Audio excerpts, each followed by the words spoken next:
Olá pessoal, hoje a nossa aula tem como tema o georreferenciamento de imóveis rurais. Tá? O georreferenciamento ele nasceu de uma necessidade de se ter regulamentado todas as propriedades rurais do Brasil.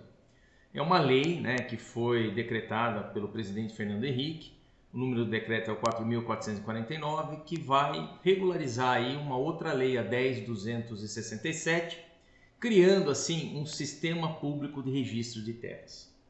Tá? Para quem já mexeu com cartório ou já teve conhecimento disso, tudo que se compra, você tem que fazer o registro e ter em mãos aí os documentos que provam a sua posse, E esse documento, geralmente, é o registro do cartório. Então, trabalhou-se nessa ideia, de se criar um sistema único para evitar alguns problemas que nós vamos discutir depois. Então, a lei que realmente regulariza o georreferenciamento de imóveis rurais é a 10.267. Ela vai exigir, então, que todo imóvel rural apresente as coordenadas dos seus limites, dos vértices que determinam o limite da propriedade. Então, o que é um vértice? A gente já viu em topografia, qualquer mudança de direção em relação ao limite, o que define aí o limite da propriedade, tem que ter um ponto, ou seja, tem que se coletar a informação de um ponto e esse ponto nós vamos definir como um vértice. Tá? Então, tudo isso tem que ser georreferenciado e tem que ser, por norma, colocado no sistema geodésico brasileiro. Tá? Bom, o georreferenciamento, então, essa lei aí, ela já vinha se falando de georreferenciamento desde 1973. Mas só a partir de 2001, com essa nova lei, vai padronizar a identificação de todos os imóveis de forma inequívoca. Então, qual que é a ideia? Padronizar os imóveis de uma forma inequívoca, obtendo-se um memorial descritivo de cada imóvel. Quem vai poder fazer isso é um profissional habilitado. Tá? Qual que é o grande problema que levou a trabalhar com essa lei? Foi o problema principalmente de grilagens de terra. Aqui tem um mapa já um pouco mais antigo, mas onde você pode ver todas as áreas que tem algum problema com relação à grilagem. Para quem não sabe, o termo grilagem ele vem de como falsificar o documento. Então pegava-se lá um documento dizendo que eu era proprietário e para dar um aspecto de velho, antigo, colocava-se numa caixa com um monte de grilos. E isso fazia aquele aspecto mais escuro, mais envelhecido do papel. Tá? E daí vem o termo grilagem. Bom, a lei ela obriga que os cartórios enviem qualquer mudança mensalmente para o INCRA de tudo que está relacionado às mudanças da matrícula, ou seja, daquele documento que prova a escritura e a matrícula que provam aí a propriedade de um imóvel. Por que precisa isso? Geralmente tem uma propriedade, às vezes é dividida entre dois irmãos ou vende uma parte, então tem mudanças de titularidade e é importante que o cartório fique informado e o INCRA também. Tá? Basicamente, imagine só que você está aqui numa área rural e você tem uma ideia que você tem aqui pelo menos aí 5 propriedades. E uma grande central. Mas quem são os donos dessa propriedade? Você pode imaginar que nós temos aí 5, 6 donos, ou cada um com o seu lote aí, Mas a hora que você vai ver a fundo ou você vai ver procurar algumas matrículas no cartório, você identifica que tem muito mais proprietários. Isso tem que ser constantemente mandado para o INCRA para ele ter uma noção e armazenar esses dados.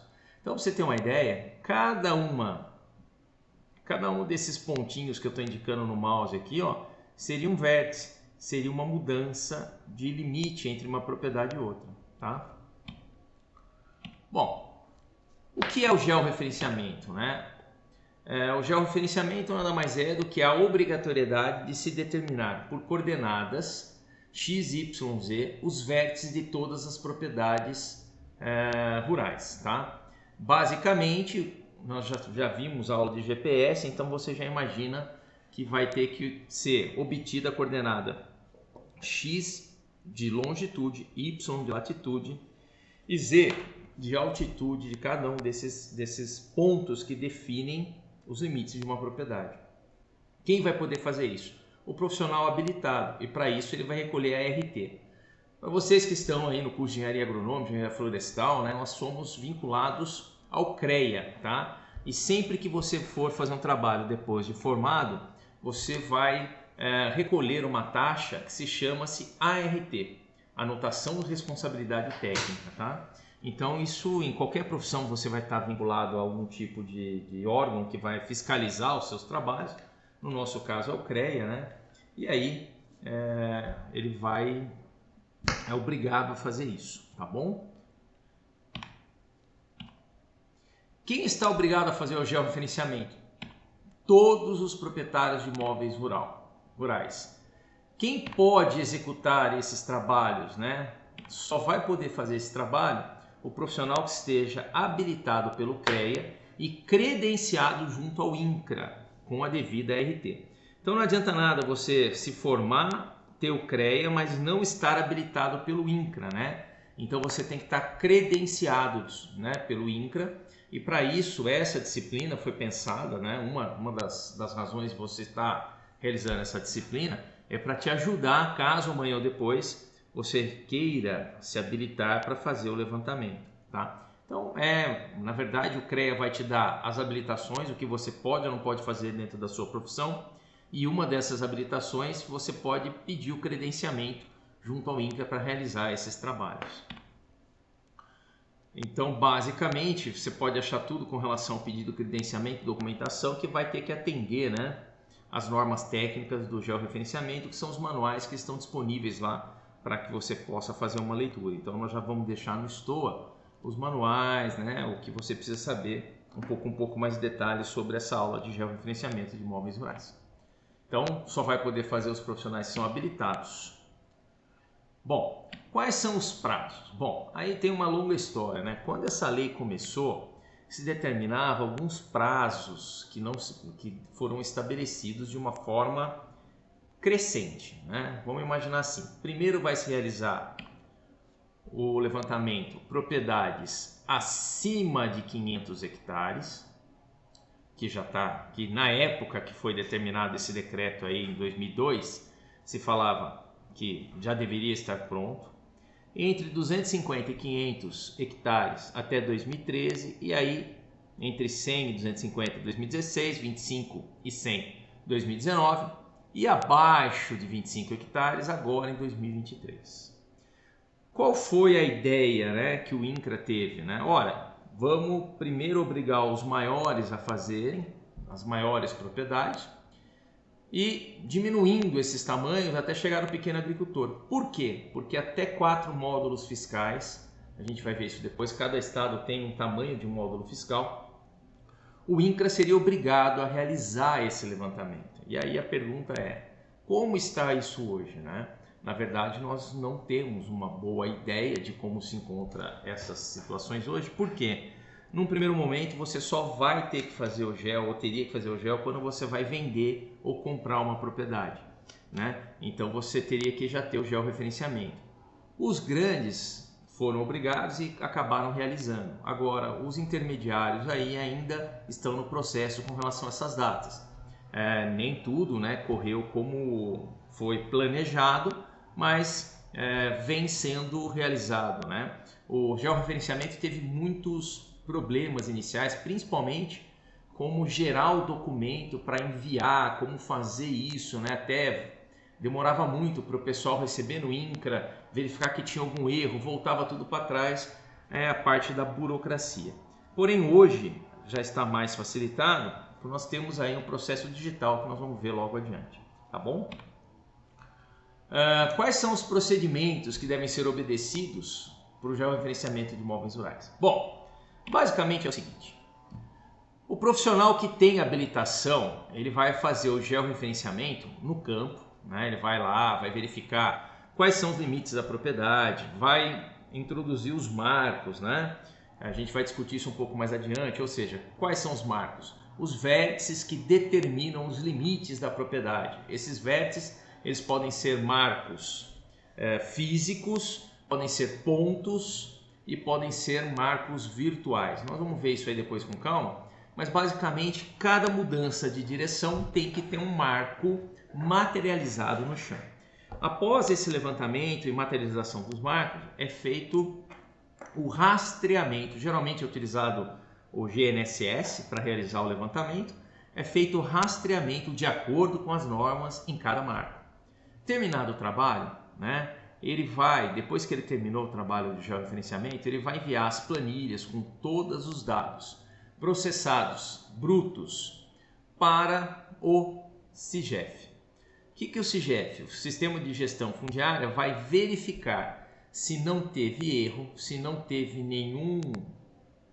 algum vértice, por exemplo, que já estava no banco de dados, que já tinha sido georreferenciado, se as coordenadas estão batendo, se não teve erro, né, pela precisão do aparelho, etc, etc, e vai emitir o certificado digital daquela propriedade. Então, se tudo correr tudo bem, o profissional faz o GEO, insere os dados, o SIGEF vai verificar e validar o levantamento daquela área. Bom, depois que está dentro do banco do SIGEF, está tudo certo, tudo correto, quem pode ter acesso a isso?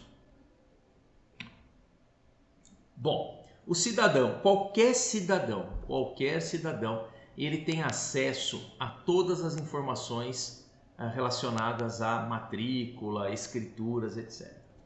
Qualquer pessoa que quiser ir num cartório hoje e pedir eu quero a matrícula tal e pagar uma taxa, ela vai receber a matrícula tal. Não importa se ele é ou não é o proprietário daquela área ou daquela casa, apartamento, não importa.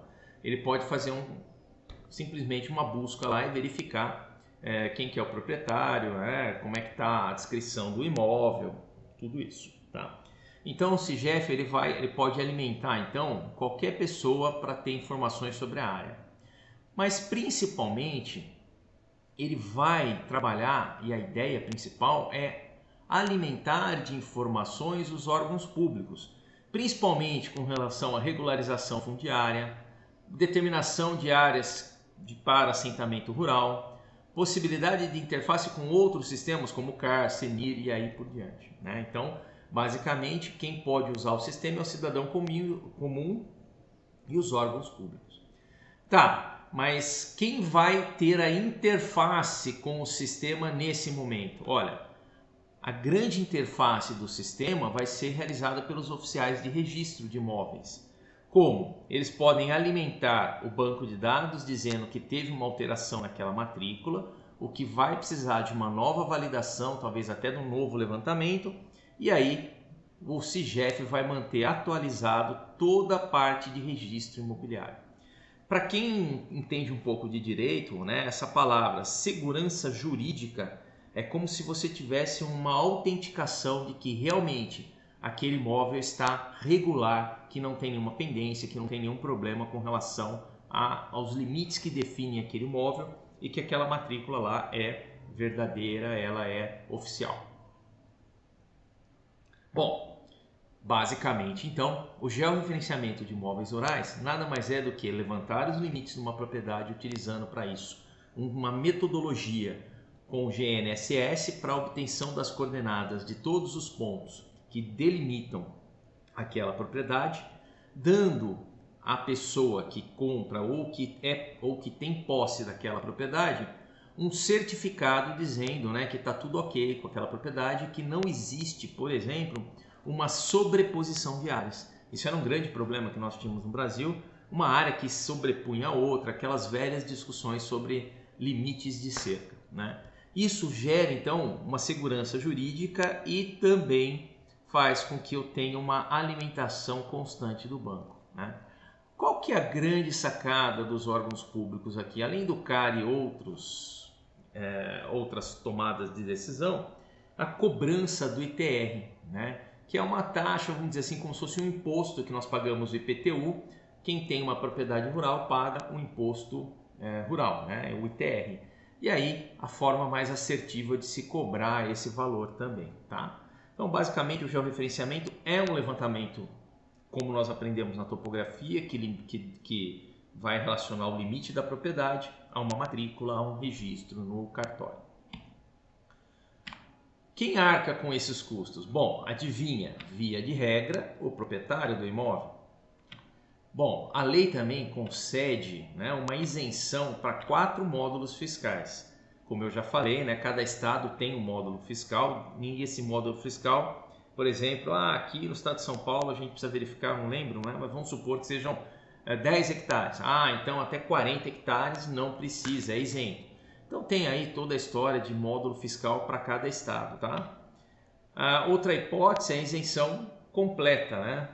Contemplada no caso de uma transmissão de uma somatória de módulos fiscais, quer dizer, eu tenho vários módulos fiscais que não chegam, né? Eu tenho várias propriedades que não chegam nesses 4 módulos fiscais e aí eu posso pedir, né, para também ter essa isenção, tá bom?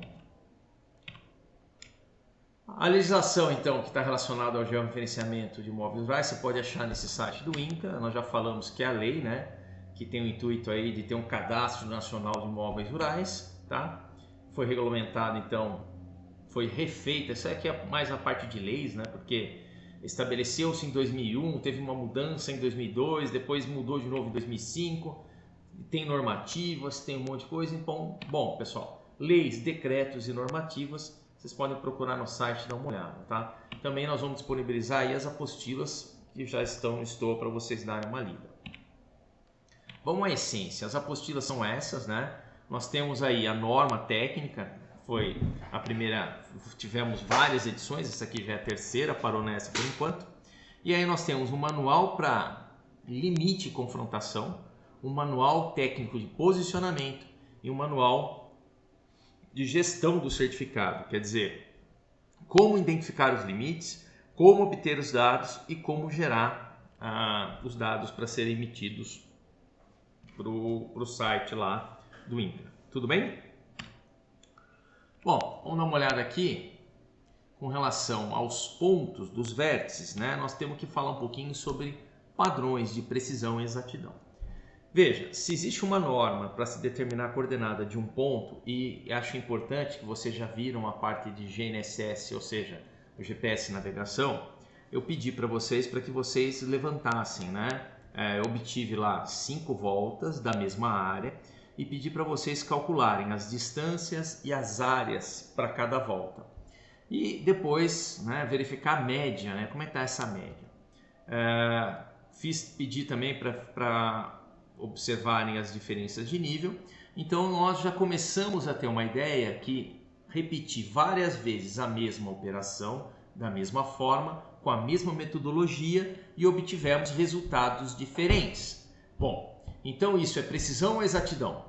Tá? Então nós vamos discutir isso agora. Então imagine que para cada vértice que você vai levantar da sua propriedade rural, você vai ter que ter norma, metodologia e tem que estar dentro de padrões de precisão e exatidão.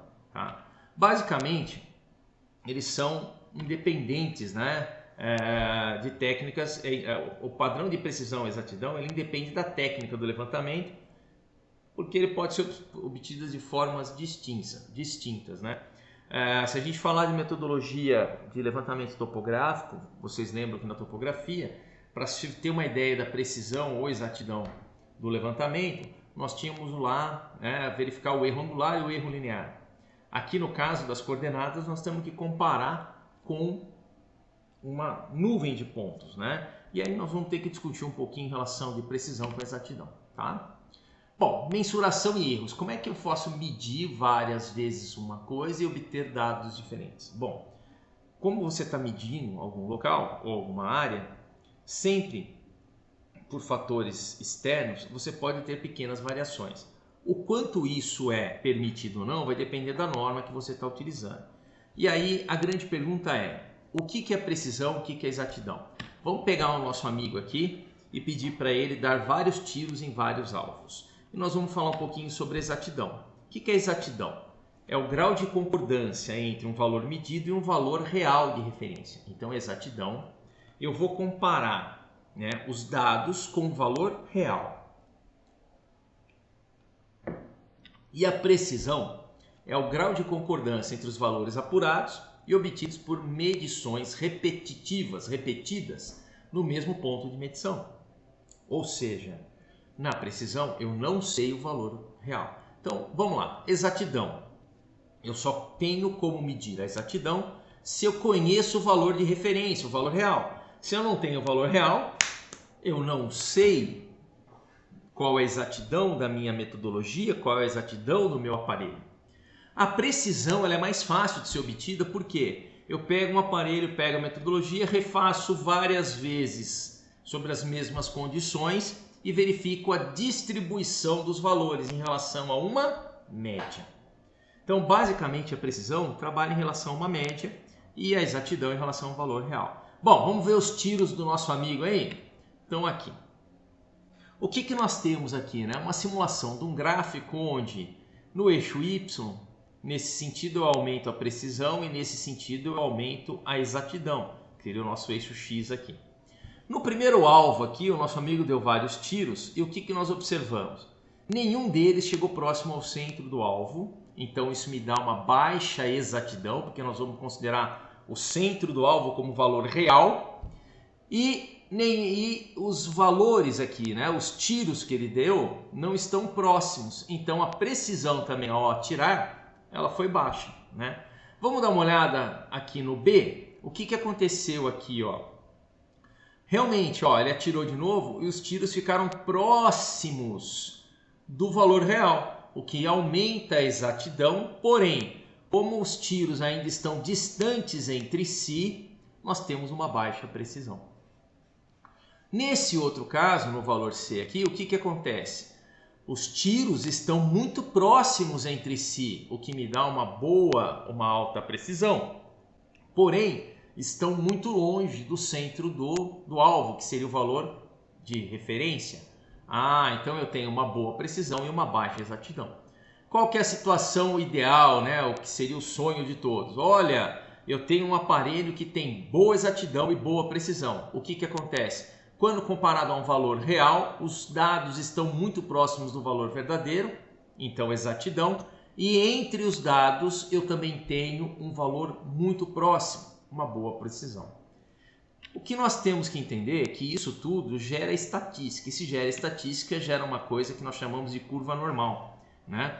Onde eu tenho aqui, na linha preta, o valor referência e aqui o valor da média desses pontos. Então imagine que cada pontinho desse é uma coordenada x, y, né? E que você vai calcular uma coordenada x média, uma coordenada y média e vai ter um ponto médio aqui. Então, o que eu tenho aqui, ó, é a média ou a mediana e aqui a distribuição dos dados em relação à média, né? O que nós podemos observar? Que nessa situação, a média ela está muito deslocada do valor verdadeiro, o que me dá uma baixa exatidão e uma baixa precisão. E aí, pessoal, exatidão, eu uso a palavra exatidão e muito vocês vão encontrar acurácia, tá? Acurácia vem do inglês accuracy, que foi introduzido aí, né, das traduções dos artigos de agricultura de precisão e acabaram sendo incorporadas no dicionário, né, no nosso Aurélio, né? Brincadeira à parte. E aí nós hoje, né, usamos aí acurácia, tá? Mas acurácia e exatidão tem o mesmo significado. Bom, nessa outra, então você pode observar aqui que quanto maior for mais achatada for essa curva normal, pior são os dados em relação à precisão e a média deslocada do valor real me dá uma baixa exatidão. Da mesma forma aqui, o que eu tenho? Eu tenho uma diminuição entre a diferença do final do quartil inferior e do quartil superior, se você quiser chamar assim, mas vamos dizer assim que essa distribuição normal está mais próxima. Porém, ainda a minha média está deslocada do valor real. Então, eu tenho uma boa precisão, porque a variação aqui é menor, mas uma exatidão ruim, né? Ou seja, se eu tivesse uma média aqui dos valores x e y, os ΔX e o ΔY em relação à média a média em relação a cada ponto, né? O ΔX e o ΔY dariam valores mais próximos. Bom, nessa outra situação, apesar de a média estar batendo com o valor de referência, ainda eu tenho uma distribuição normal muito achatada, né? Muito aberta, né? A gente fala esse sino aberto. Isso significa que a precisão está ruim, apesar de a média estar batendo com o centro, né? Isso não é bom também, né? A dispersão dos meus dados é muito grande. E finalmente, como a gente já viu, né? Tá? Aí a parte do que seria o ideal, onde eu tenho uma distribuição menor, uma variação aqui menor e a média batendo com o valor real, mais próximo do valor real, que é o que a gente deve procurar. Tudo bem, pessoal? Vejam que vocês já começaram esses trabalhos quando nós pedimos para vocês medirem, né? Nós vamos falar com relação às diferenças de cada volta do GPS navegação, as distâncias entre cada volta, tá? E também as áreas, né? Como vocês observaram, que tem uma variação muito grande. Nós não vamos nem discutir a parte de altimetria, porque no GPS navegação isso não está, não estamos nem cogitando de utilizar isso, tá? Como eu falei, alguns até já tiraram algumas dúvidas. A parte de altimetria do GPS navegação ela é muito ruim, tá bom? Bom, pessoal, espero que vocês tenham entendido o que é precisão, o que é exatidão, né? Então aqui eu tenho um aumento da precisão e aqui um aumento da exatidão, sendo que o ideal é que a gente tenha uma boa precisão e uma boa exatidão. No campo, nem sempre dá para você medir exatidão, ou seja, sempre que você estiver no campo, você nunca vai saber o valor verdadeiro, então você tem como medir a precisão. É assim que o sistema consegue determinar se um levantamento foi bem feito lá dentro do georreferenciamento, ou seja, no CIGEF, né? Quando ele vai validar, ele vai ver essa nuvem de pontos para cada vértice da propriedade e vai analisar como é que está a aderência desses pontos, como é que está a precisão do aparelho para aquele levantamento. Se a precisão do aparelho estiver boa, ele só consegue ver isso aqui. Ele vai considerar que realmente, olha, a precisão está boa, a metodologia foi feita de acordo com as normas, nós vamos pegar e vamos aprovar esse levantamento. E aí vai se assumir a coordenada do x e y médio desses pontos.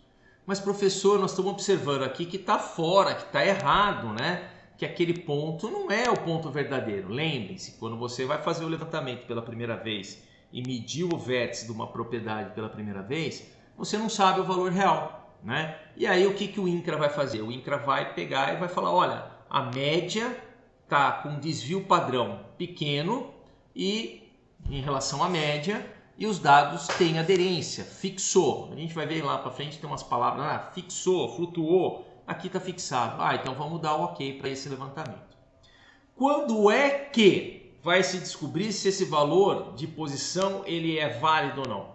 Quando um segundo profissional for fazer o levantamento da propriedade vizinha, ele obrigatoriamente tem que usar o marco que foi implantado no levantamento inicial, no primeiro levantamento.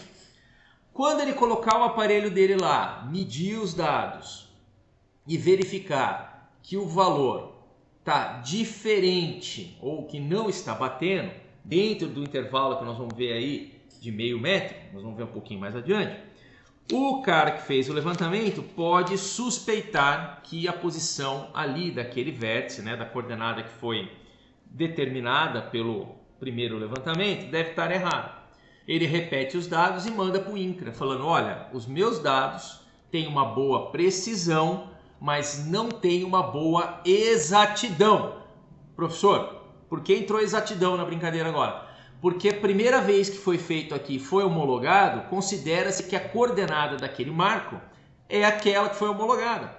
Quando alguém vai vir aqui pela segunda vez e colocar o aparelho para continuar o levantamento da propriedade vizinha, obrigatoriamente ele vai ter que usar aquele marco que já foi homologado, ele pode observar que os dados estão tendo uma diferença em relação à coordenada que ali está. Opa, então pode-se suspeitar que por algum motivo, né, o rastreamento ali não foi bem feito, apesar de ter tido uma boa precisão. Então eu posso verificar, né, eu posso assumir que deve ter algum erro aqui. O INCRA tem daí como, quando ele mandar os dados, ele vai contestar esse marco e o INCRA vai pedir para se verificar novamente e vai homologar ou não o segundo levantamento e pedir para refazer o primeiro, né? Então tem um monte de coisinhas aí que a gente vai discutir um pouco mais adiante, mas eu achei oportuno usar essa figura, né? Porque a primeira vez que você faz é precisão, a segunda vez, se já tiver um marco, você está medindo a exatidão do levantamento, tá bom? Bom, pessoal, então nós já falamos um pouco sobre a precisão e aí exige-se como precisão uma aderência, como eu falei, dos valores observados em relação à sua repetibilidade, né? E aí, para se considerar marco de propriedade ou marco geodésico ou marco intermediário, tem uma norma, tá? E é essa norma.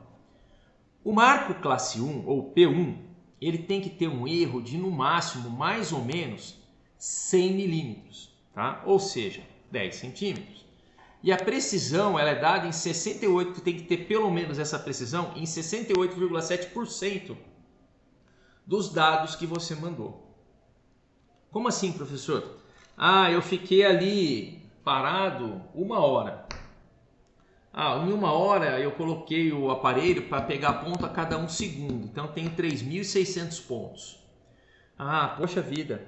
Tá, 68,7% desses pontos tem que dar uma precisão de pelo menos 100 milímetros. Eu posso descartar o restante, tá? Qual que é a finalidade do marco P1? O marco P1 é um controle imediato, ele é um marco homologado pelo IBGE, ele é um marco geodésico, tá? Então vejam, nós temos vários GPS, nós vamos ver um pouquinho mais adiante, quando falar do RBMC, que são marcos de rastreamento contínuo de GPS. Esses marcos são todos classe P1, tá? São marcos que tem que dar erro aí de centímetros, tá bom? O marco P2, perdão, ou de classe 2, né? Ele é um marco de apoio imediato, o próprio nome diz, ele pode ter um erro aí de 20 centímetros e ele é um marco intermediário. O que acontece? Vamos supor que você está começando a fazer o georreferenciamento de imóveis rurais e você precisa georreferenciar uma propriedade cujo marco de referência, um P1, por exemplo, está a mais de 500 quilômetros da onde você está trabalhando. Bom, o que vai acontecer? Para você poder realizar o trabalho, você vai ter que implementar ou implantar marcos de ordem P2 até chegar próximo da propriedade para poder realizar o seu trabalho. Nós vamos ver um pouco mais adiante que todo o trabalho ele vai estar baseado em ter um rover, que é campo, e um outro aparelho GPS, um aparelho GPS de campo, um aparelho GPS de base, né? Para quem lembra da aula de GNSS, nós estamos falando do método de posicionamento relativo, onde eu preciso ter 2 aparelhos.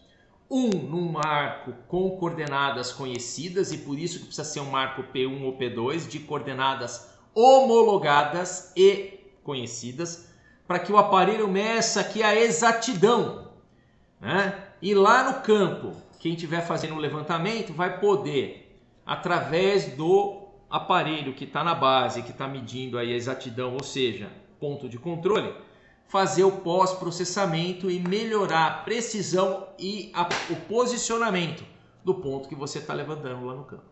Eu quero dizer que isso aí é matéria dada. Se alguém tiver dúvida, por favor, volte lá na aula de GNSS, tá? Bom, vamos dizer que eu tenho um marco P2 próximo da área e um marco P3 próximo da área, um marco P1 ou marco P2 próximo da área, e agora vai surgir aqui na nossa historinha um marco de classe P3, que é o marco do limite, é o marco do vértice da propriedade, é o marco que deve ser implantado em cada mudança de direção do limite da sua propriedade. E aqui vem a história de poder estar errando aí até meio metro, tá? 50 centímetros, tudo bem? Para cada ponto, tá? Bom, pessoal, vamos dar uma olhada nos marcos de classe P1, né, de controle imediato, apoio básico, né? Desculpa, de controle de apoio básico. São marcos que têm aí uma construção muito mais robusta, né? Para quem está vendo só a parte externa aqui, imagine que isso aqui é um tubo de PVC preenchido de concreto, onde o centro aqui vai ter um pino de centragem forçada, vai ter a plaquinha identificando qual marco que é, e aqui no caso, ó, eu tenho mais 4 estacas. Para quem não fez construções rurais ainda, estacas são furos, né, no solo, onde vai se colocar ferragem, aqui tem ferragem também, uma malha aqui, e concreto, tá? Vocês vão fazer em construções rurais, vão entender aqui o esquema, né, onde você vai ter aí malha de ferro, estacas, né? Então, por que tudo isso? Ora, se eu tenho um marco que é de centímetros, eu tenho que garantir que ele não oscile e que por qualquer movimentação de terra aqui do lado ele não vai sair do lugar, tá? Esses marcos, eles estão distribuídos no Brasil inteiro. Cada bolinha azul que você está vendo nesse mapa aí, ó, ou preta, são marcos de ordem classe P1, onde nós temos instalados GNSS de rastreamento contínuo, ou seja, eles vão fazer o papel de base, né, para levantamento em propriedades rurais. Vocês podem observar que está muito mais denso aqui na região centro-oeste, sul, né? E que não tem tantas bases lá mais para o nordeste, norte, noroeste, tá bom? Basicamente, pessoal, essa é a rede, o RBMC, ou a Rede Brasileira de Monitoramento Contínuo de Sistema GPS. O marco intermediário ou marco de apoio imediato, né? Ele já é um marco não tão robusto, mas tem que ser bem fixado ao solo também. Ele tem todo o seu padrão de construção, né? Também em concreto, com ferragem.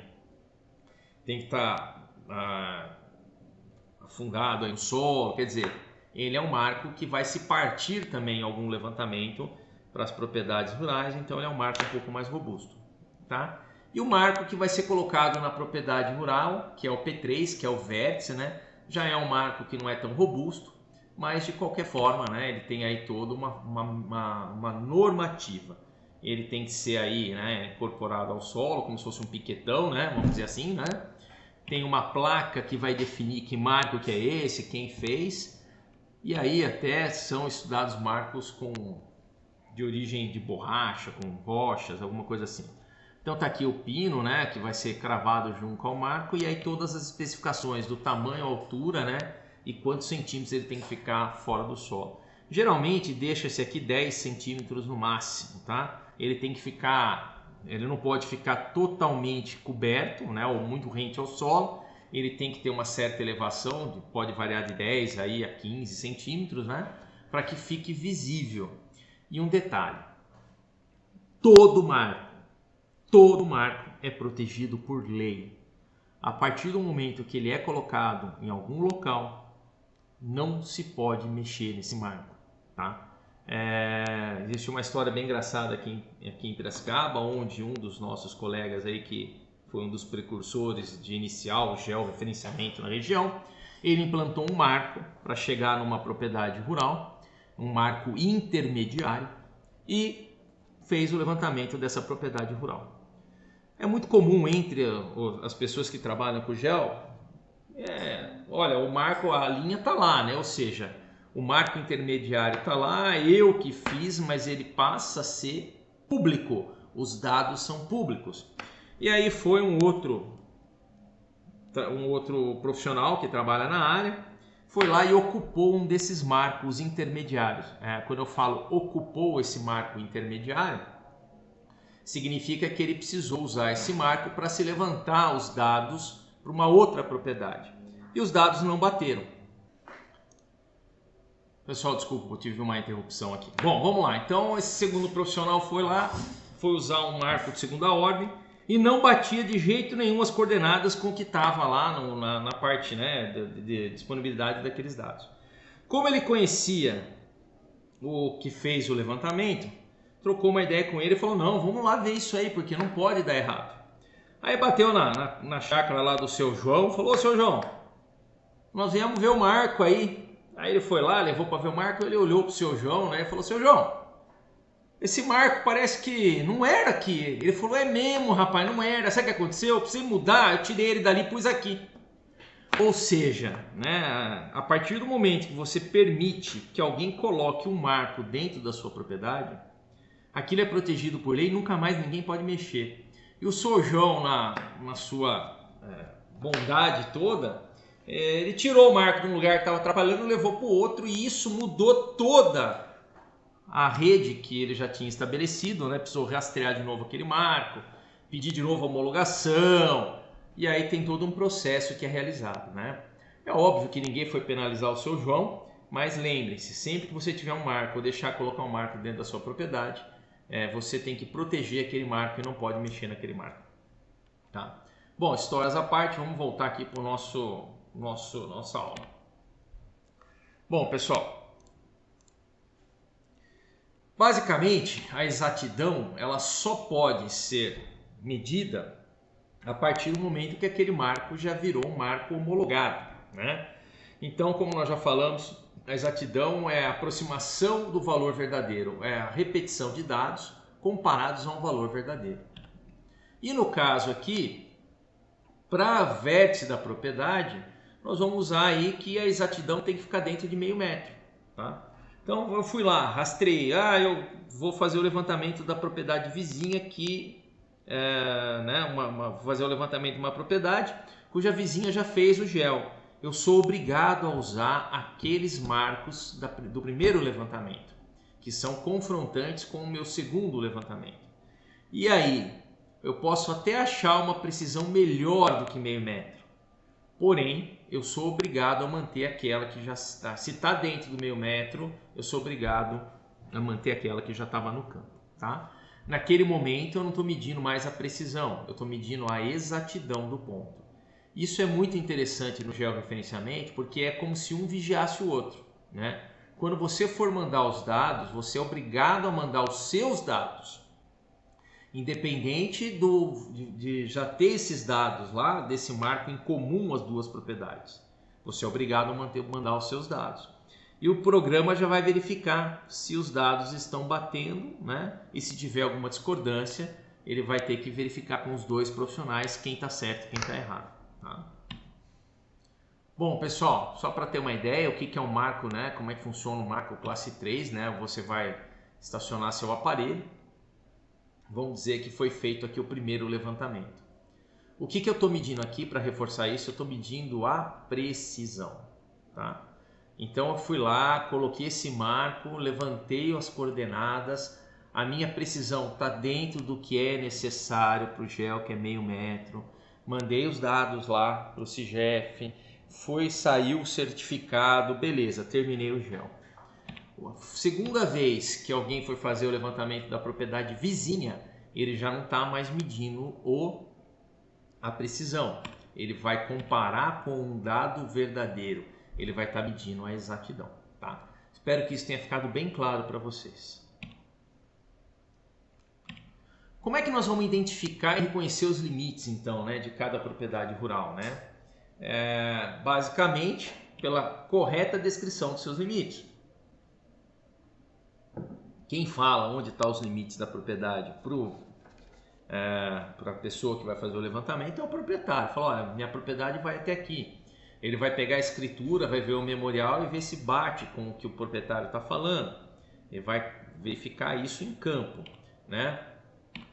Os limites, então, eles são ligados por segmentos retos que são interligados, né? Que são os vértices. Os limites são os vértices da propriedade. E aí, nós vamos ter que descrever esses vértices em relação às suas coordenadas e aos códigos específicos que nós vamos ver mais adiante. Isso é feito para todos os imóveis, tá? Independente se tem vértices comuns a 2 ou mais imóveis rurais, tá? A ideia é sempre manter as suas respectivas localizações pelas coordenadas. Então, vértice nós já discutimos bastante, né? Nós temos aí que é uma mudança da linha que dá o limite da propriedade. E nós temos 3 tipos de vértice. O vértice tipo M, que é o marco, que ele é ocupado e materializado, o vértice P, que ele é ocupado, mas não materializado, e o vértice V, o vértice virtual, que ele não é ocupado e nem materializado. O pessoal deve estar se perguntando, o que é esse ocupado aí? Sempre que você coloca um aparelho GPS para medir alguma coisa, o pessoal tem essa forma de dizer que o ponto foi ocupado, que o ponto foram obtidas as informações X, Y e Z daquele ponto. Então é como se o GPS tivesse ocupado aquele local, tá? Então tem marcos que são materializados e marcos do tipo P, que não são materializados. E o virtual, que não tem como ser nem ocupado, quer dizer, não dá nem para colocar o GPS lá e nem para materializar. Vamos entender isso com calma. Basicamente, né, imagine essa propriedade aqui, ó. Sempre que eu tenho uma mudança na direção, eu tenho um vértice. Mas nem sempre eu tenho só a mudança da direção, né? Quando eu tenho uma faixa de domínio, por exemplo, da linhão de transmissão, considera-se que existe uma faixa de domínio. É como se isso aqui não pertencesse mais a você. Pertence ao Estado, no caso nosso aqui, né? Porque essas são empresas estatais. Basicamente, essa faixa de domínio aqui, ó, onde tem implementação de marcos para dizer que a minha propriedade vem até aqui e continua aqui, tá? É só um detalhe, aqui poderia estar passando uma estrada, poderia estar passando um rio, então eu tenho que dizer até onde vai a minha propriedade. E aqui, pessoal, eu tenho um córrego, tá vendo? Tudo isso é mudança de direção. Agora, quais desses são ocupados e quais são materializados, né? Vamos lá? Todos esses vértices aqui que indicam divisa de propriedade, mudança de direção, eles são ocupados e materializados. Esses vértices aqui, eles são apenas ocupados, eles não precisam ser materializados porque o limite já é o córrego. Esse vértice aqui, eles são ocupados e não materializados, porque o limite aqui já é o linhão, é a faixa de domínio. Ah, professor, esse aqui não tem mudança de direção, mas ele faz parte do limite da propriedade vizinha, então necessariamente ele precisa ser ocupado e materializado. Tá? Então, o vértice do tipo M, né, ele é ocupado e materializado, ele tem que ser feito isso no campo, né? Ele vai ser relacionado, tem vários critérios para isso, né? A gente vai ver isso depois com calma, tá? E aí vocês podem dar uma lida nisso com calma. Olha, antigamente os marcos podem ser constituídos de concreto, rocha, metal ou material sintético. Ainda pode. Vamos supor que o limite da propriedade foi em cima de uma rocha enorme. É óbvio que vai ficar difícil de você pegar e quebrar aquilo para colocar um marco. Então, geralmente, cola-se a plaqueta em cima da rocha, tá? Então, é uma exceção, né? Aquele tipo de construção que tem para alguns marcos, tá bom? Olha que legal, vértices de uma propriedade, né? Vamos imaginar que você tem essa propriedade, é uma mesa de bilhar, essa propriedade é sua, e aí, nesses pontos vermelhos, nós temos os vértices que devem ser ocupados e materializados. Como é que eu vou materializar esse vértice? Vou colocar aquele concreto no chão, em cada um desses pontos que definem, né, a propriedade, e vou ocupar ele com o GPS, ou seja, vou rastrear os dados, obtendo aí coordenadas X, Y e Z por um determinado período de tempo. Nós vamos ver isso depois um pouquinho mais adiante. Ah, professor, quanto tempo tem que ficar parado aí o aparelho? Depende de qual aparelho que é e qual a distância que ele está da base, tá? Por isso que a gente vai falar um pouquinho mais adiante. O vértice do tipo P, ele não é ocupado, ele é ocupado, mas ele não é materializado. Geralmente é rodovia, rios, né? Aí o linhão, né? Então o que acontece? Eu só preciso da posição, eu não preciso ficar colocando um monte de pontos, né? Quando é que nós vamos ver isso? Basicamente aqui, ó, em cursos d'água, né? O que o pessoal faz? O pessoal, até o método de obtenção, o cara vai caminhando e vai coletando, porque o tempo que eu preciso ficar aqui é menor, né? e não justifica estacionar o aparelho, né? Nós chamamos isso, esse método, lá na aula de GNSS nós comentamos, que é o Stop and Go, tá? Que é parar, pegar o ponto e ir embora, tá?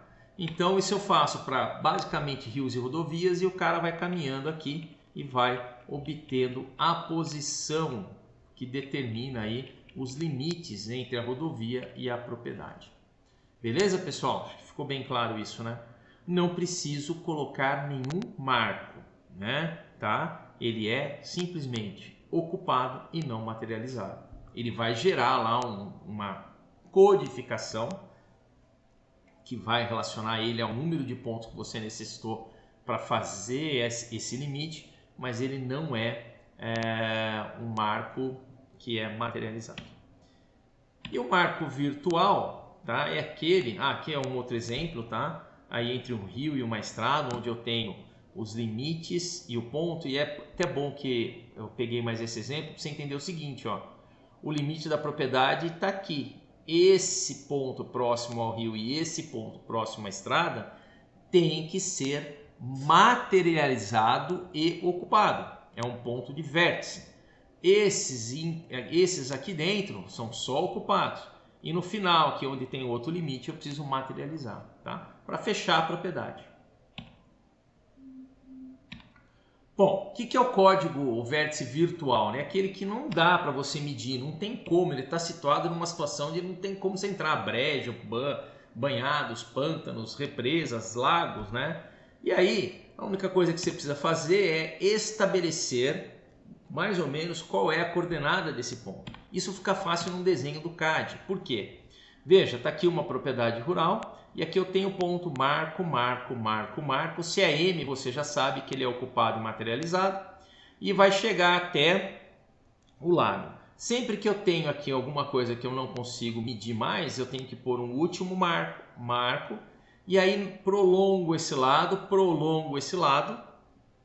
e determino aí um marco virtual. Veja, você consegue até determinar a coordenada desse ponto, mas ele não é ocupado e não é materializado. Acho que ficou tranquilo de entender, tá? Tá, como é que eu pego as coordenadas do vértice? As coordenadas, elas devem estar relacionadas, tá, ao Sistema Geográfico Brasileiro e deve estar no SIRGAS 2000. Essa é a nova resolução, é o novo elipsoide do Brasil. Nós já vimos isso em cartografia. Se você não lembra o que é uma elipsoide, volta lá na aula de cartografia, dá uma lida nisso, uma lida na apostila ou assista a aula novamente. Como é que eu determino essas coordenadas? Basicamente, né, tudo que for relacionado a como fazer a coordenada, como fazer a determinação desse ponto no campo, vai estar no manual técnico de posicionamento. As coordenadas devem ser descritas por valores de coordenadas longitude, latitude e altitude, tá? E devem estar vinculadas ao Sistema Geográfico Brasileiro. Lá em cartografia nós falamos que a maioria dos mapeamentos realizados no Brasil foi feito em qual sistema? Sistema UTM, Universal Transverso de Mercator, né? Então todas as coordenadas são em UTM. E nós já discutimos bastante a diferença que dá entre trabalhar com uma elipse e outra, tomar esses cuidados, né? Como é que eu obtenho essas coordenadas, nós vamos ver nessa aula, mas já vimos, por exemplo, GPS navegação, como é que é feito para coletar dados, né? E como essas coordenadas são retiradas do aparelho e até você chegar a trabalhar com essas coordenadas, tá? Então vai estar no manual e tem que estar em XYZ. Como é que é o padrão de precisão dessas coordenadas lá, né? Ó, agora nós vamos colocar valores, tá? Então vamos lá. Para vértices situados nos limites, tá, artificiais, ou seja, os marcos, marco, M, vértice, estabelece o valor de meio metro de erro. Na verdade, de precisão, a nuvem de pontos tem que estar dentro de meio metro em relação à média. Para vértices situados em limites naturais, melhor ou igual no máximo a 3 metros. Então, próximo de rio, aqueles pontos, principalmente aqueles pontos P, que são ocupados e não materializados. E vértices em limites inacessíveis tem que ser melhor ou igual no máximo a 7,5 metros. Né? Então tem toda a forma de como estimar esses erros. Quer dizer, teoricamente sim. Então nós temos aqui, ó, marco M, ponto P e virtual. Então esse aqui, pessoal, nós já sabemos que no limite da propriedade eu posso ter até meio metro de erro da nuvem de pontos, né? Da precisão, da aderência dos pontos. No caso de um limite de rio, por exemplo, nós podemos ter aqui no máximo 3 metros de erro, de deslocamento, né? E aí, para limites virtuais, nós lembramos aqui que pode ter até 7,5 metros de erro, tá? Então, só para refrisar isso aí. Como é que tá? Tudo bem. Eu vou colocar um monte de vértices. Vou pegar uma propriedade, vou fazer 10, 12, 15, 20, 30, 40, 50 pontos para determinar o limite dessa propriedade. E aí, quando eu começo outra propriedade? Então vamos lá. Tem uma forma, foi gerado um código para cada profissional. Cada profissional habilitado no INCRA recebe um código. Esse código vai acompanhar ele para o resto da vida, tá? Basicamente, ele foi criado com 4 letras. Aqui, nesse código, ele tem a opção de colocar M, P ou V. Ou é um vértice tipo M, que é ocupado e materializado, ou é um ponto P, ou um V, que é virtual. E aqui o número de cada um desses pontos. Então, vamos dizer que eu vou lá com uma propriedade, implemente 10 vértices, marcos, né, de limite de propriedade. Então eu vou ter aqui o meu nome M0000010. Opa, o meu último foi 10. Tá, professor, agora eu vou começar um outro trabalho numa outra propriedade. Eu começo do número 1 de novo? Não, você vai começar do número 11 e assim o resto da sua vida. A mesma coisa para o ponto tipo P e para o ponto tipo V. Se nessa primeira propriedade que eu fiz, iniciei minha carreira, eu usei 50 pontos P, na outra propriedade que eu for fazer o levantamento, eu começo do 51 e assim sucessivamente. Esse código é novo, tá? Com 4 letras, tá? Só uma nota aqui, que os primeiros códigos eles tinham só 3 letras, tá? E foi aumentado devido à demanda. Onde é que vai esse código? Onde é que vai toda essa informação? Vai numa plaquinha que você vai deixar em cada um dos marcos, tá? E aí, só para frisar, essa plaquinha tem uma regulamentação, tem uma norma, tem aí toda a profundidade que você tem que furar no marco que você colocou no chão. Você vai furar, colocar, né? Colar, tem que ter essa descrição. Basicamente, ela é dessa forma. E aí, aqui em cima vem o número do credenciado, né, as letras do credenciado, M, H, J, K, e aí o número do marco. E aqui para frisar bem, ó, protegido por lei. Tem que tomar cuidado. Todos os marcos são protegidos por lei, não devem ser tocados. Bom, esse código então vai ser utilizado aí, né, em todas as propriedades. Basicamente, pessoal, sempre que eu usar um ponto P ou um ponto V, como eu já falei, né, ele vai seguir o código e o número de vezes. Vamos pegar uma propriedade aqui, só para a gente ver. Olha só, eu tenho um imóvel A e tenho um imóvel B. E o imóvel A fez primeiro o levantamento. Como é que eu sei que ele foi o primeiro a fazer o levantamento? Dá uma olhada aqui, ó. O cara que fez o SGR, ele fez todos esses vértices aqui. Ele é obrigado, né, a colocar um vértice na mudança. Se nessa linha aqui, apesar de não ter uma mudança de direção, mas tem um encontro de uma outra cerca, de uma outra propriedade, ele é obrigado a colocar esse marco, tá?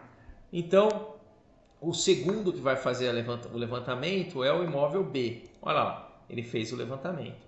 O que há de comum entre eles? Esses pontos devem ser utilizados pelo segundo imóvel, o imóvel B. Quem fez o trabalho obrigatoriamente tem que manter e seguir e utilizar esses pontos. Então lembrem-se, é assim que o INCRA vai verificar se tem erro no primeiro levantamento em relação ao segundo. Esses pontos aqui, ó, por enquanto, nós só temos quem? O que deles? A precisão. Esses pontos aqui, na primeira vez que foi feito, também só tinha precisão. Agora eu estou medindo a exatidão, porque eles já são homologados lá pelo INCRA. Então, só para a gente ver, né, mais um pouquinho como é que eles são materializados, os pontos, né, os vértices aí nas propriedades rurais. Como é que foi feito o levantamento e o processamento, né? Então, nós temos todas as técnicas que estão no manual de normas técnicas do georreferenciamento de imóveis rurais, que eu deixei para vocês observarem. Então, a técnica que vai ser utilizada para levantar, ela é uma escolha, né? E tem que estar de acordo com a precisão necessária que o método exige. Mas, quem escolhe o tipo de levantamento é o técnico, ou seja, o profissional que está trabalhando. Ele pode tanto trabalhar com GPS e estação total, que a gente chama de levantamento misto, ou ele pode tomar a decisão de fazer tudo com estação total e implementar apenas 2 marcos com o GNSS. Então nós chamamos de um levantamento misto, né? Mas por que, professor? Por que pode, né? Olha, veja, o GNSS ele trabalha bem em lugares abertos. Sempre que eu tiver matas fechadas, vai ficar muito complicado você obter coordenadas confiáveis dentro dessas matas. Então, às vezes não, sempre ou quase sempre é necessário você lançar mão de outro método de levantamento, como, por exemplo, as estações totais, tá? Então, não dá para dizer que é 100% GNSS, mas dá para se entender que dá para utilizar vários métodos de acordo com as necessidades. Tanto é que vocês vão observar que tem normas para levantamentos, para georreferenciamento de imóveis rurais por topografia, tá? Lembrando que lá na cartografia eu comentei que nós tínhamos uma rede topográfica que foi estabelecida para poder medir locais na superfície terrestre que tinham uma diferença entre o geóide e a superfície terrestre muito pequena, né? A ondulação geoidal ali era quase nula. Esses locais foram utilizados para se medir o semi-eixo menor, para se criar uma nova elipse. Foi o caso do Córrego Alegre, do SAD 69, uma parte, né? O SAD 69 depois já passou a ser mais utilizado com GNSS. Mas dá para vocês entenderem que dá para fazer levantamento com topografia. Todos os cálculos devem atender às medições e às exigências do sistema cartográfico, né? Então, não importa qual tipo de método que você vai usar, tem que estar dentro da norma. Bom, aqui está falando o seguinte, pessoal, como eu já disse, né?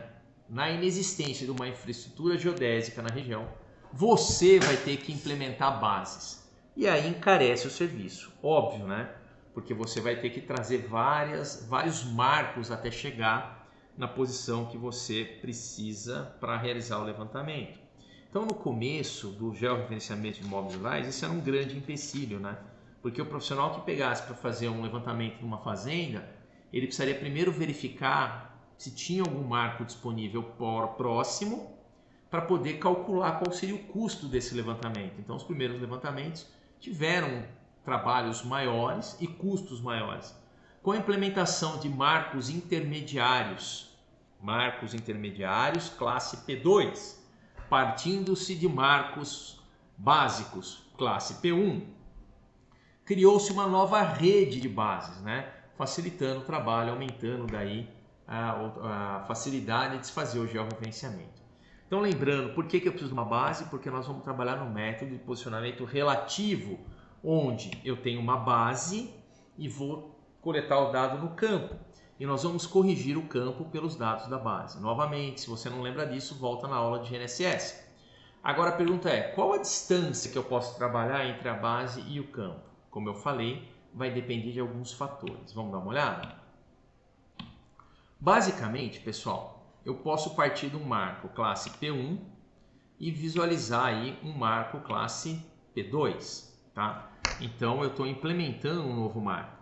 Como eu posso também sair do marco classe P1 e colocar um marco classe P3. Então, ou eu vou estabelecer um novo marco para poder chegar na propriedade, ou eu já consigo partir do classe P1 e já colocar os dados de marcos, né, marcos de limite de propriedade, classe P3. Porém, como eu já falei, nos primeiros trabalhos nós tínhamos que fazer o quê? Criar a partir de classes P1 marcos, classe P2, para depois chegar no classe P3. Então ficou um pouco mais fácil agora com essa rede que já foi implementada devido aos novos trabalhos. Lembrando que aquele mapa do Brasil que você viu da rede de monitoramento contínuo, ele só mostra ali os marcos homologados que têm rastreamento de GPS contínuo. Agora, existem outros marcos que são implementados, homologados, mas não tem bases de GPS de rastreamento contínuo. E aí o que você faz? Você vai lá, coloca o seu GPS num desses marcos homologados e trabalha com outro GPS no campo, tá?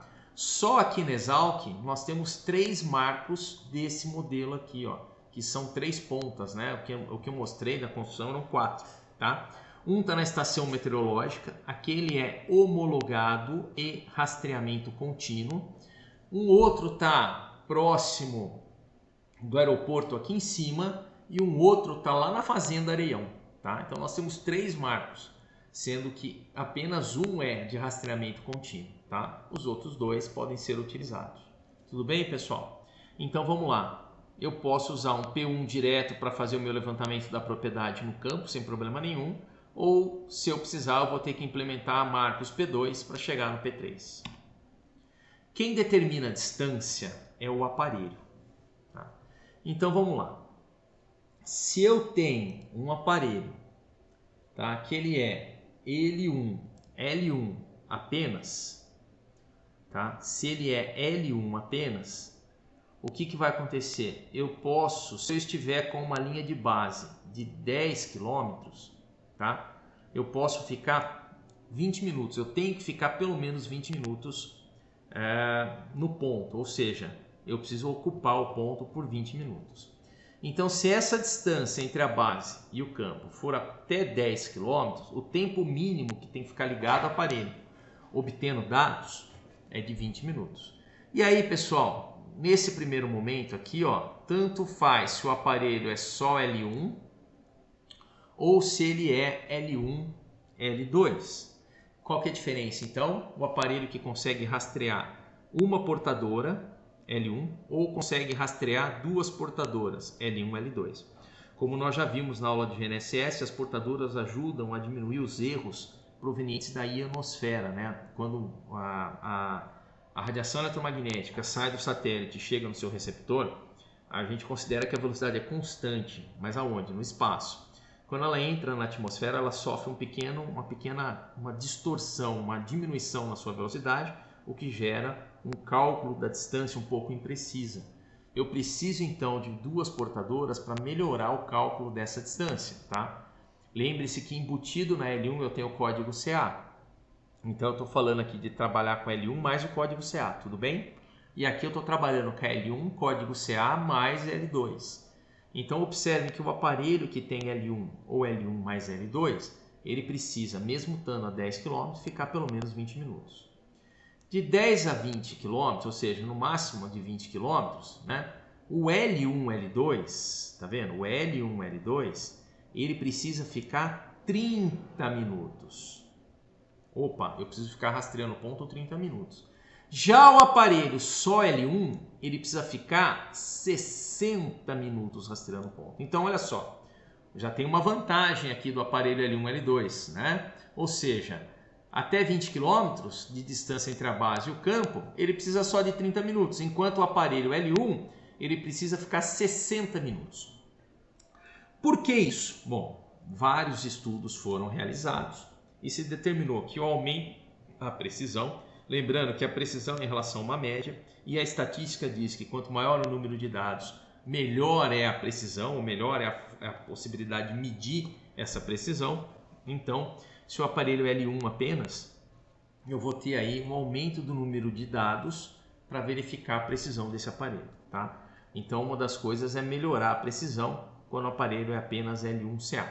tá? Então 20 km aí eu tenho aí até 1 hora. Vocês estão observando que passou de 20 km, eu não tenho mais aqui aparelho só L1? Tá vendo? Ou seja, acima de 20 km, todos os aparelhos, para se ter uma boa precisão aqui para trabalhar no método, entre a base e o campo, tem que ser L1, L2. E o que você pode observar é que está aumentando com a distância o tempo que eu tenho que ficar parado lá observando o ponto, ou seja, coletando informações do ponto. Olha só, de 500 a 1000 quilômetros eu tenho que ficar praticamente o dia todo coletando dado num único ponto.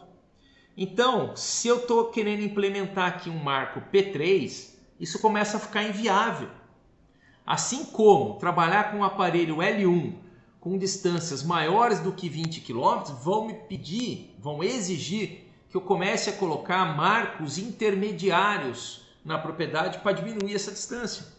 Então, se eu tenho um marco que está aqui e o campo que eu vou fazer está maior que 20 km, necessariamente eu vou ter que colocar um marco intermediário aqui para poder fazer o levantamento na propriedade.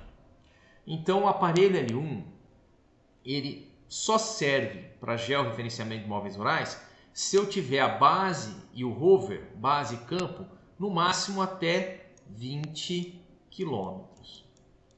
Passou de 20 km, tem que se dar preferência ao aparelho L1, L2. Por quê? Olha só, com até 300 km, né, que está aqui intermediário, eu vou ficar em torno de 2 horas no ponto, né? Então, ele consegue fazer levantamentos sem precisar de marcos intermediários com distâncias maiores, o que vai melhorar aí, né, o tempo que eu estou trabalhando e vai diminuir o custo, tá? Pô, professor, então o aparelho tem uma classificação. A gente viu lá no GNSS que o aparelho pode ser de navegação, ele pode ser CA pós-processado, que é o que a AP usa a maior parte do tempo, e a gente vai ver que o drone ele tem como processar aí o código CA, né? Ele dá uma precisão um pouquinho melhor. Depois nós temos os aparelhos L1CA e o L1L2, L1CA, L2, né? Nós dividimos em 4 categorias e eu falei para você que aqui no GEL tinha uma divisão também por categoria. Bom, entenderam isso? Então vejam que o tempo que eu preciso ficar parado e a distância que eu posso trabalhar vai estar relacionado ao tipo de aparelho, tá? Basicamente, o que eu quero fazer é o levantamento da propriedade, né, onde eu tenho aí todos os vértices de mudança de direção ou de limite de propriedade aqui, né? E aí o levantamento dessa propriedade. Esse é um mapa final, um levantamento GEL. Bom, nós temos aí o posicionamento por topografia clássica, que você pode lançar mão caso seja interessante para você, né? Então, como eu falei, né?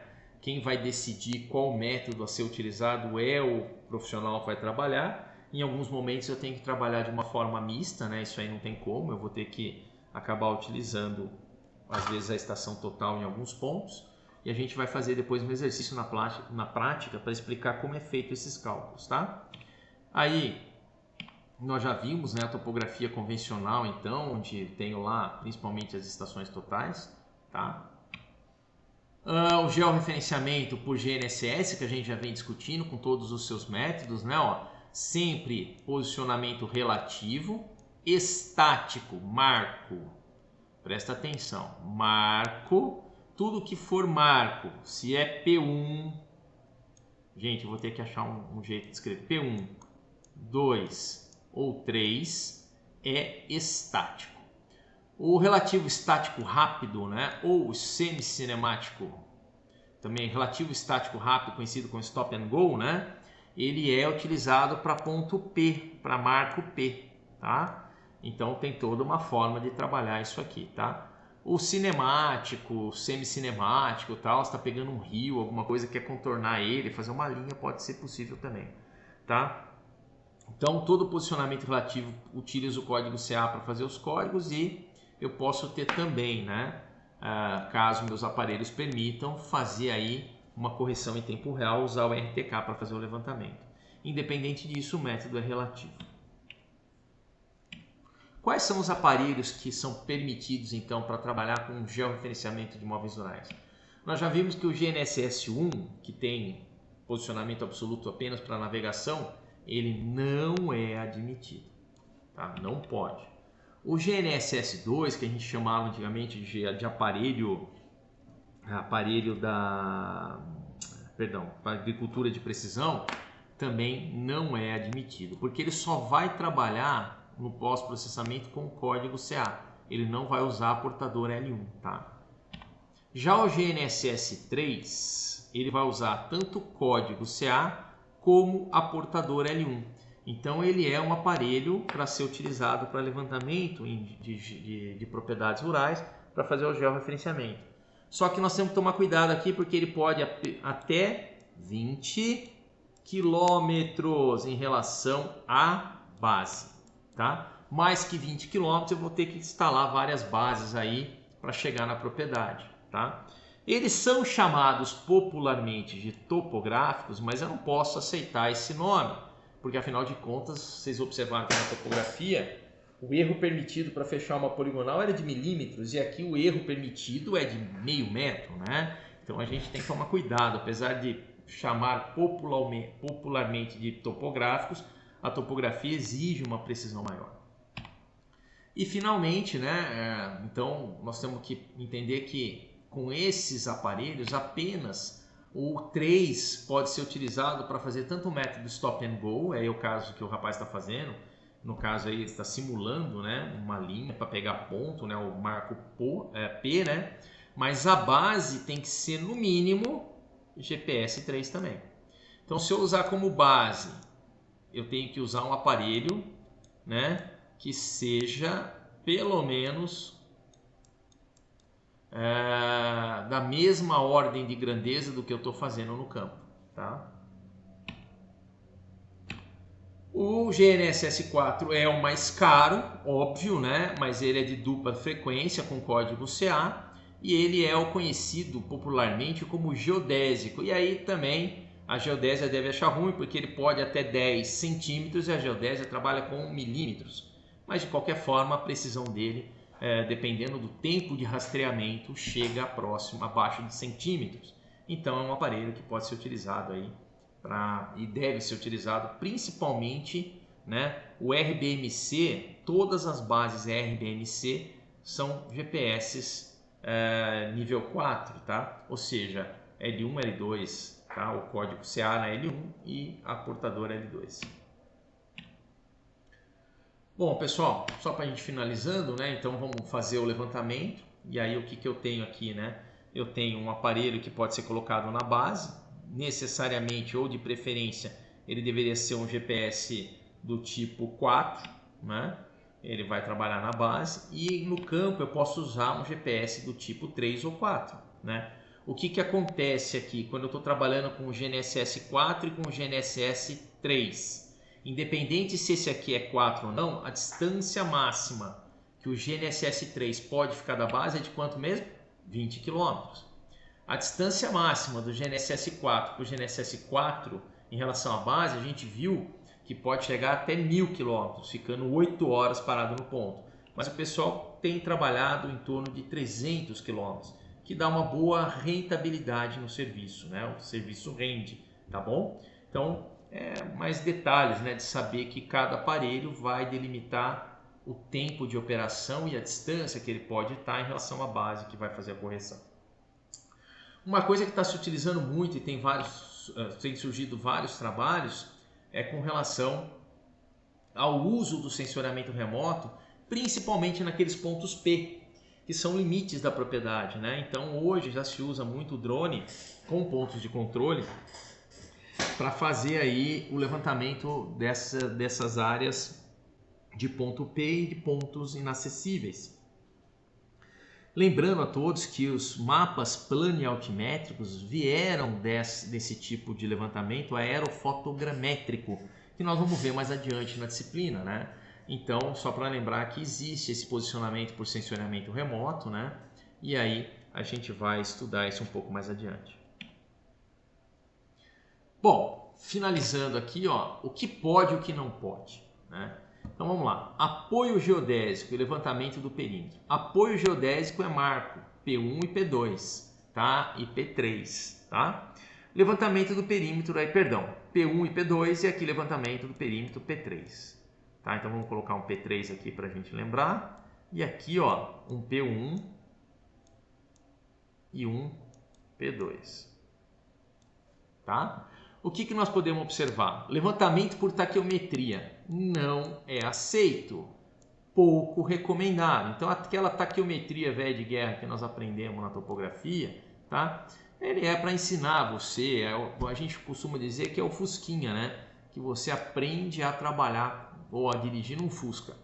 Agora, para levantamentos convencionais topográficos, para apoio geodésico e do perímetro, as estações totais são recomendadas para ambos. Por quê? Como eu falei, a topografia trabalha com milímetros, né? E o erro que é permitido aqui, ó, para P1 é de 10 centímetros, 20 centímetros, meio metro. Então nós conseguimos excelentes resultados trabalhando com a topografia convencional, utilizando medidores eletrônicos de distância, com precisão angular de 1 segundo, fazendo um trabalho melhor às vezes até do que o GPS ou GNSS, como está aqui. Lembrando, é óbvio, né, que o tempo de levantamento é maior. Mas para quem está numa empresa aí, o custo um pouquinho menor no início. O GPS 1, que é o de navegação, não é aceitável, nem o GPS 2, que é a correção por código CA. Então sobra para a gente apenas dois tipos de aparelho. O GNSS 3, que é o nosso L1 mais código CA, e o GNSS 2, que é o nosso L1, L2 e o código CA na portadora L1.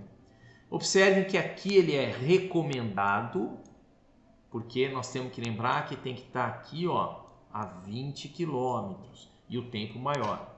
E aqui, para levantamento do perímetro, ele é muito recomendado desde que esteja a 20 km da base, tá?